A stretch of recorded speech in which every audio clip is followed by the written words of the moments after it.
imagine you could go on a website and you can choose who you want to see, what technique you want to use. Yeah. So for example, you're having some struggles with your day-to-day life, your finances, whatever. Well, money's not going to fall out a tree, but maybe you could do with seeing a life coach, you know, and really getting that part of your life in order. And maybe you've dealt with some serious trauma. So for example, well, you've got two experts that specialize in trauma, and maybe you've got an addiction that you're trying to kick, right? You've got two addiction therapists. So this was the idea.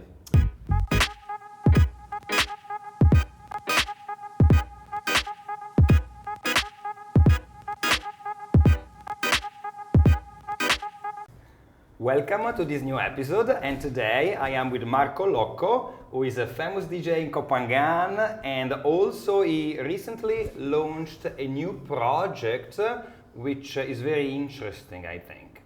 How are you, Marco? I'm doing great, how are you? Very good indeed, you know. Excellent. Your name is one of the names that pop up all the time with regards to the big parties in Koh Phangan. Can you tell us a little bit more about your background, how you became a DJ and moved to Koh Phangan? Sure. I'll try and keep this long story short because I've been DJing for over 20 years. But when 2002, I moved to Ibiza and I ended up doing 15 years over there. And for the last sort of 5 or 6 years of that, then I started to do Ibiza in the summer and Thailand in the winter. And yeah, as soon as I did one winter in Koh Phangan, it was like, okay, I'm moving here, I'm done with Ibiza. And it was a very sweet, natural progression moving from Ibiza to here. That's lovely, yes. Yeah. How do you describe your type of music? It's very widespread. I mean, I actually have two DJ artist names that I work under. Marco Loco, which I'm more known for because that's been running for about 20 years. But I've also got my down-tempo alias, which is Marco Lelo. That's it, Lelo. And it was down-tempo, and now it's just really all kinds of music, just not dance music.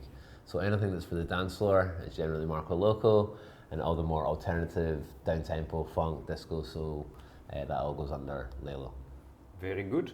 Because of being a DJ, obviously you have quite a profile, you know, with the people that love the revelers and the people that do the parties, right? So in a way, you have some sort of voice, and if you say something to them, they listen. Is that right? I think so, especially when I do my own events, you know, and people are really coming for like interest and to enjoy your party. So when it's your actual event, we're not talking about literally I'm going to get on the microphone, but yeah, you can be a lot more powerful with the messages I'm putting through in the music, because people are there for your vibe and they trust. It's actually similar to when I play at places that I regularly play. So say for example, before COVID, Jungle Experience, Loyally, Hollystone, Samsara, these would be semi-regular for me. When I decided I was leaving Ibiza, Jungle offered me a big job, which was kind of running the party. And that was kind of a big reason why I moved here, because I had a job, and I did that for about 3.5 years. So it was awesome. I would help book the DJs, arrange the promo team, and really just take the party and help it. So it was fantastic. And then since then, I just really enjoyed DJing and moving around. Still got a great relationship with Jungle and really everybody here. There's no parties or venues on the island that I really have any problem with. They're all great. That's right. Yeah. You seem like a very nice guy indeed as well. Probably. Well, get on yourself. Yeah. So I like to now I mean, of course, they listen to your music. You are now starting a project that is more related to mental health. Is that right? So you think being more of a public figure here, maybe you'll have some leverage on people as well on that aspect of their well-being, or what's the project to start with? To be honest, you're the first person to bring that to my attention. Like I've never thought about doing this project because I'm Marco Loco and I've got a reputation, it's going to help. So I've suffered from serious depression a couple of times before, and actually I left Koh Phangan October 2018, and I was away for about 18 months. And yeah, I hit rock bottom during that time, and I got back here in March the 1st, 2020, which was fantastic timing, 3 weeks before the world went on fire. And so I was very fortunate with my timing, but I was still very broken when I came back here. And then COVID happened, and we had like a 3-month lockdown, and for me it was exactly what I needed. 3 months of sorting my stuff out, you know, like, it's perfect. I couldn't believe it, because I actually couldn't see myself getting better. Even though I was in Koh Phangan, I was feeling better, and that was back here. But I really needed to, you know, to heal myself in 3 months of work. It wasn't a certain amount of time, but that's just what it was. So I did start to feel better. It was always through music. Again, not to get too deep into it, but during my 18 months of depression, I didn't make any music. And music producing is a bigger passion of mine than DJing. It has been for a long time. So when I came back here and I just started to make music again, and my depression or vibe, if you will, just literally came up with the music and the quality. Like, so for example, the first month or two, I haven't made anything in a long time, so it was rubbish. You know, you need to get back to it. Okay. And then my brother had his first baby, and it was the moment. He sends me the picture. Her name is Lucia Sky. The name, the picture, and I've got goosebumps already. And I just got in my keyboard and something brand new. Uh-huh. It was sounds like a little bit of a baby being born almost. It's like a playful kind of track. Okay. And it's very beautiful, very emotional. Mm-hmm. And that was my breakthrough. And since then I've wrote so much music. Then so that was around about June or July. I started to kind of get back to my best, I'd say. And then in October 2020, I was sitting at one of my happy places, a place called Bliss Cafe in Bantai. Mm-hmm. It's beautiful by the ocean. I was there on my own, and I'm looking on Facebook, and it's my niece's birthday, 10th of October. When I saw that date, I was like, oh, it's World Mental Health Day. And the reason I remembered that is because the year before I was really struggling. I was in Barcelona in an office for the only time in my life. And my Facebook feed was covered with World Mental Health. Mm-hmm. Everybody. And I didn't like it. Okay, I was in a depressed mindset, so you're naturally going to be a bit negative with what you see. But I just didn't believe it, in the sense of, I think 90% of you are just doing it for, to say, hey, we care, you don't care. You know, you could see, or I could feel that, you know, there's like whatever the 5 or 10% that would really write something, and I'd be like, that's nice. But most of it was just jumping on the bandwagon, like a trend setting, World Mental Health Day, oh, we care. And so a year later, I'm in Koh Phangan, I'm in a totally different mindset, feeling very grateful, and yeah, it's World Mental Health Day, and it's like 4 p.m, and I look on Facebook, and there's nothing. I was like, what? And I Google it just to make sure. World Mental Health Day, October 10th. It is that date. I check Facebook again, refresh, nothing. It's 4 p.m-ish, which is 10 a.m. in the UK. Yeah, so it should be already... And I was just, what's going on? Is like someone pulling strings or something? I don't know, you know. I wasn't getting paranoid, I was thinking, what's going on? Last year it was covered, this year is nothing. So I very naturally and instinctively just walked to the end of the beach there, and I just made a very personal 2-minute video about my depression and suffering from it, and I went quite deep. And I go and I look on Facebook, and the first person to love it is the Italian lady Paola, who owns Seaboard, who's one of my closest friends. Sure. She loves it, comment, respect, love heart. I'm like, well, that's a sign, I'm leaving it. There's literally no one that I love or respect more than Paola on this island. Okay. Again, I've known her since I got here pretty much. I'm like, boy, that's a sign, leave it. And what happened next was quite overwhelming. I got a lot of messages in my inbox, a lot of people saying thank you for coming out, almost. Mm-hmm. And a lot of people, between, I don't know how many, 5 and 10 people reaching out saying, Marco, I'm really struggling, I can see you beat it, how did you do it, da, da, da, da, da. So not to go into every example, I'll use one in particular. Oh, my name's so-and-so, you probably don't remember me, but I used to dance to Space, Ibiza, and da, da, da, da. Marco, I'm really, really struggling, please, you know, any tips you can give me. And I was like, okay, and I didn't really remember the guy, to be honest, not so well. I kind of knew the face, but I don't think we were really ever close by his message. I knew it was just a case of, can you help? And I said, do you want to share any of this information with me on why you're struggling, or would you prefer to keep that private? And I tried to keep it short. I just put some key potent words or sentences in there, like, remember nothing is permanent. And after suffering this real low that you're suffering, the high is going to be higher than you've ever felt before, trust me. Mm-hmm. and whatever else. And I sent it, and I think I sent it in a voice note, and then I didn't hear back from him for like 2 or 3 days, and I just sent him another note or message, whatever, saying, hey man, if that message was a bit much for you, just disregard it, you know, like, I'm here if you want to chat, you know, as in maybe I went a bit too full on. I'm here if you want to chat, but whatever, all good.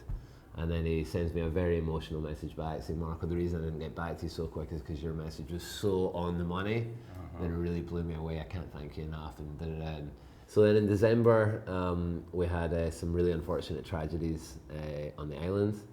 A friend committed suicide because of business pressure. And very, very shortly after, a close friend of mine died from a heart attack. This suicide really shattered me. And in truth, I'd really met this girl properly 2 days before it happened, before she died. And we had a lovely 20-minute chat. And I just thought, oh, there's someone that you just see more and more now. She's Latin, but we had a lot of mutual, really good friends. So some of my really good friends were very close with her, and I wasn't available for them. And they weren't banging at my door, don't get me wrong, but I wanted to be stronger. And looking back at it, that time I was going into a bit of panic mode. I was very, very worried for all my friends and family on the island. A lot of them were struggling, just like she was. Well, maybe not the same, but in different ways. And I feared for a domino effect. Anyway, then I had a really dear friend called Ellie, and he came over. He was a bit older than me, well, quite older than me, he's in his early 60s. And he came over, and I had a chat to him about this project. And my basic concept was, having struggled from depression before, saying the West, I never chose to go to therapy or anything like that. I didn't want to, for whatever reason. And I thought, God, we're in Koh Phangan. Off the top of my head, I can think of like 10 amazing people here that offer different things. Sure. Imagine you could go on a website and you can choose who you want to see, what technique you want to use. Yeah. So for example, you're having some struggles with your day-to-day life, your finances, whatever. Well, money's not going to fall out a tree, but maybe you could do with seeing a life coach, you know, and really getting that part of your life in order. Maybe you've dealt with some serious trauma. So for example, well, you've got 2 experts that specialise in trauma, and maybe you've got an addiction that you're trying to kick, right? You've got 2 addiction therapists. So this was the idea, that it's up to you. Maybe you're just having a bad day and you want some Reiki, you know, as in whatever level. Sure. So I speak to my friend Ellie about it, and I give him the basic lowdown, which it was at that point, and he said, oh, Marco, this is a beautiful idea. He's like, you're completely unqualified to do it, but you should definitely do it. And after a few months, when we weren't quite there yet, it took us about, where are we now? It took us about 5 months to set this project up. Okay. Because we all know it's such a delicate subject, so it had to be initiated in the right way. Marco, what you're saying is very touching indeed, because they come from a place of heart. I can really feel it, you know, and it's something that touched you personally first, then it touched some people close to you on the island, and then now you had, you know, the compulsion, the idea of like coming up with this project, pulling people together, which is never easy, yeah? And starting on it. And you said you already have some clients, which is wonderful. Yeah. So what is the plan with regards to the organization you set up now? It's going to be an ongoing thing? Yeah, it's an ongoing thing, and the initial plan was this might be a slow burner. You know, it's not like I'm a DJ promoter. It's not like I'm doing an event and I hope it's busy, whatever. This will probably be the thing where hopefully maybe a year from now this is normal, because this is the way I believe the world can be. How many people in Koh Phangan are struggling at the moment? Oh yeah. How many people are holding that in? You know, and maybe you don't have someone to talk to, maybe you've got friends, but you don't want to put that onto your friend. You know, I've got some friends that say that to me, you know, why have I not seen you in so long? And I never pressure any of my friends, but I'm just not feeling good, I don't want to give you that energy. I'm like, we're friends, I don't care. You know, as in, literally, I'd rather see you than not.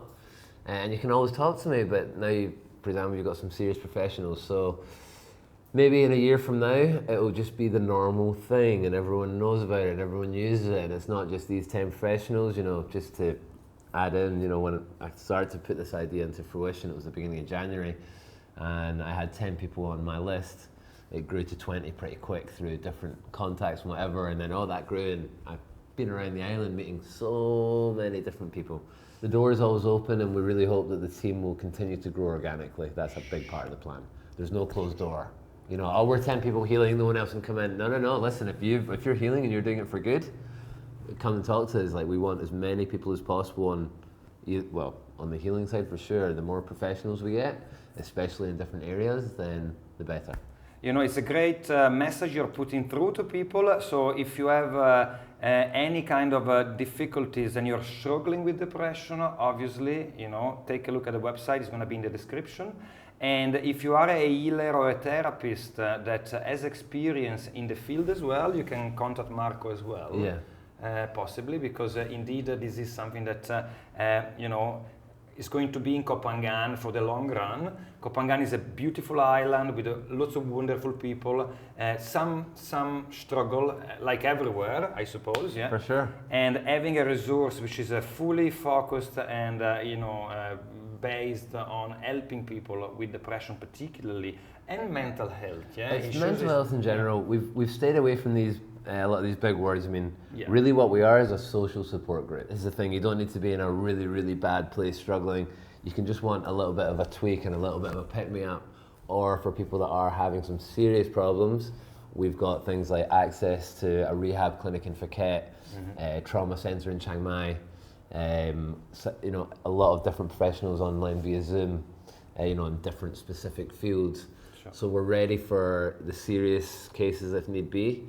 But we're also really a gentle social support group that can just help each other and pick each other up. Not just necessarily a Farang project. You know, I've spoken to some Thais on the island. Any Thais that want help, any Thais that can help. It's Koh Phangan, you know. It's a wonderful thing indeed. And of course, Koh Phangan is growing as a healing island more and more. We attract beautiful therapists from all over the world, trained in different disciplines. Music is one of the wonderful things that can really inspire people. I can touch people deeply, and it's very beautiful for the soul, for growing the spirit element. I was having a chat the other day with Ian, who is, we can say, someone that is also on the team. Yeah. And he was saying that one of the best ways to grow out of addiction is to grow your spirit, to become, to heal your spiritual side in a way. Right? And music, I think, is a wonderful element that can really touch the soul and the spirit. And the fact that you are so much in touch with the... Well, music literally healed me, 100%. Like, I had my doors closed for 3 months. I was depressed, beyond depression.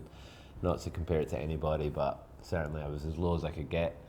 And yeah, like when I made that song, I was already getting better, but then bang, and I kept trying to get back to how good I was before. And now this song, oh, you're better than you were before. And I was like, whoa. And my brother, it was for his daughter, he said to me, this is the best song you've ever made. He's like, you know, you can really feel your emotion in here. Maybe you should write more songs, you know, with this real emotion. All the songs that I make are in collaboration with the musicians on the island. Okay, very So if I want a singer, I'm not going to sample some thing from the 70s. I'll get a singer from Koh Phangan. I've got, for singers alone, I've got a list of like 7 or 8 different people that I use. 3 guitar players, 2 percussionists. You know, I love Koh Phangan for that, and they love collaborating, vice versa. So yeah, we did this song called Feel Much Better. And then that's the song actually that I've put a private link on the website on the KPCT, because it's not released. Marco, thank you very much for your time today. It's been a pleasure, man. Thanks for having me. Really nice to meet you. Lovely to be here. Always nice to come to Chillaclum. Very nice. Okay. Great. Thanks very much, Luca. Cheers, bro.